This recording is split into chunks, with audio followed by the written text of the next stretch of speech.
I'm on the corner now, Kay, of Madison and 116th. We are just west of this major incident. Let me show you what I can see using an application on my iPhone, bringing you live pictures. So this is the cordon. The press have been held back now against the edge of the street. We've seen an awful lot of activity, a number of injured people being brought out of this street. One of them was on what looked like a respirator.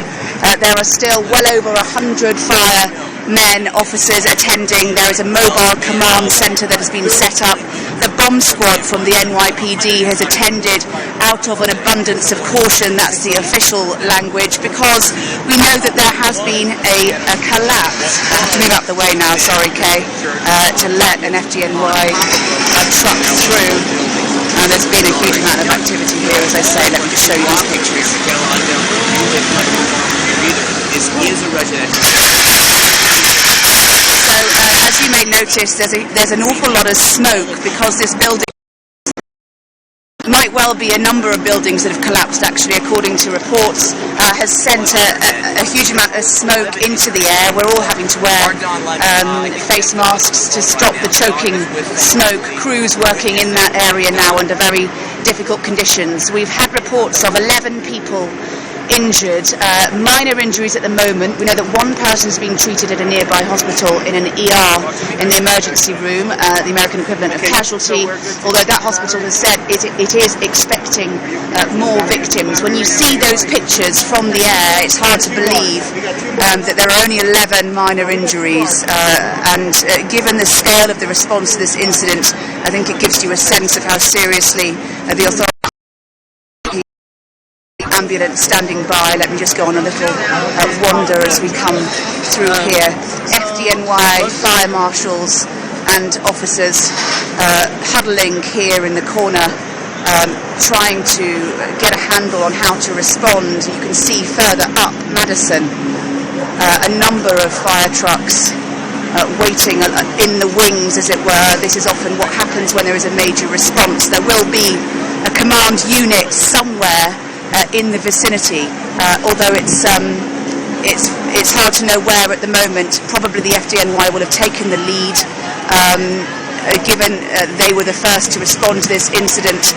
But if there is any sense that this happened as a result of foul play, the police will then take the lead. There's a number of people actually waiting here, seeing, I think, if they can get back into their street. Let me see if I can have a word with them.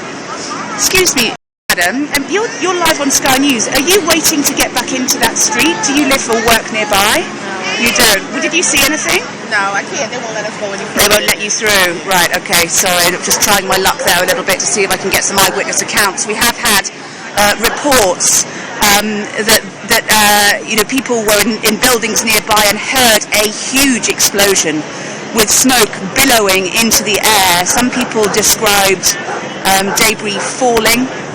One man even told a local news station it reminded him of 9/11 because it wasn't like your typical building fire. There was an explosion and then lots of falling debris. People were stuck in their buildings for a while because it wasn't.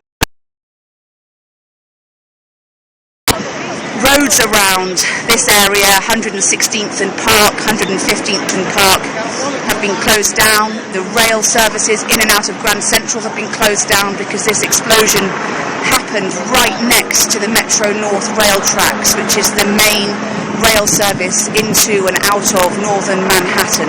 So a huge incident here, an equally large response from the emergency services here in the north of Manhattan in the Harlem area.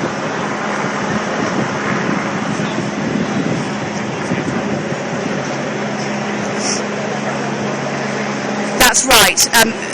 Very often when there's a large incident like this and it's not clear what's happened and there is a possibility that something might have gone wrong and that somebody had done it on purpose, for example, just an outside possibility, the bomb squad is often deployed because they don't want to wait and scramble and then be behind the incident. So there is no sense at the moment that this was an incident like that, a bomb or anything similar, but they will be investigating whether that's what happened. The NYPD often use that term, abundance of caution. So do the intelligence services in this country. It's basically a fail-safe, a way of covering themselves. They deploy all resources in a circumstance like this so that they don't find themselves scrambling behind an incident. I'm just showing you some pictures, and I'm going to stay at a safe distance, of somebody being taken in an FDNY ambulance. I don't know the nature of those injuries, so I'm not going to get very much closer in case we broadcast pictures that we don't want broadcast. But this is what's happening all the time. People clearly are still being brought out of this building or these buildings on the scene. There's a family there, obviously very upset. Again, I don't want to intrude too much, but it may well be that a member of their family or friends was just taken into that ambulance then. There's certainly an awful lot of people gathered here trying to work out what it was that just happened. Oh dear, okay, well I'm not going to show you those pictures, but that's very distressing. Family members very upset there. I think that's a bit of an intrusion. Let me just show you some of these pictures up here. Big emergency response. The FDNY trucks waiting, the FDNY ambulance, the emergency paramedics are very often deployed from the FDNY. These are the guys that responded to 9/11. They train all the time for things like this. Often when I talk to the NYPD, I get briefings from them. The training and the response to the big incident takes up an awful lot of the focus of emergency services in this city. And part of the reason, of course, is the legacy of 9/11, but also it's because this is such a highly populated city, this tiny island with 6 million people living on it. Actually, when something goes wrong, the capacity for lots of people to get hurt is actually very high. And so there is a huge focus amongst the emergency services to make sure that everybody is ready to deploy and respond to those big incidents involving big buildings and potentially lots of people as fast as is humanly possible. But here's another shot. I just have to get out of the way. There's a lot of police and ambulance coming back and forth. But you can see the face mask.